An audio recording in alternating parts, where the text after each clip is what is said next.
Des dizaines de roquettes dans le ciel d'Israël, tirées depuis la bande de Gaza. Certaines sont interceptées par la défense antiaérienne israélienne.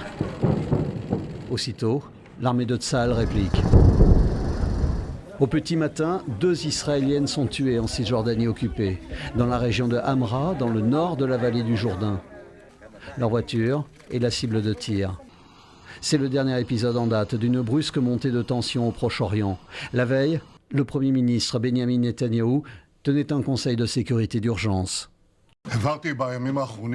J'ai dit très clairement que notre ennemi ne devait pas nous défier. La lutte interne en Israël ne nous empêchera pas de réagir partout et à tout moment. Nous sommes tous, sans exception, unis et prêts pour cela. Ce qui a mis le feu aux poudres, c'est le bombardement hier du nord du territoire d'Israël. Une trentaine de roquettes tirées depuis le sud du Liban. Des tirs qui ont fait un blessé et des dégâts matériels. Pour le gouvernement israélien, il n'y a pas de doute, et il s'agit de tirs palestiniens. C'est la plus grave montée de tension à la frontière libanaise depuis la guerre en 2006. Pour autant, la perspective d'une nouvelle guerre reste peu envisageable.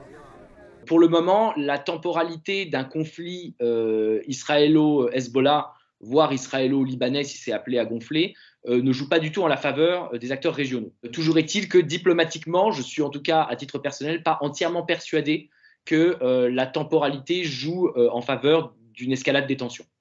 Cette nouvelle escalade surgit en plein milieu du mois sacré du Ramadan pour les Palestiniens et de la fête de la Pâque pour la communauté juive.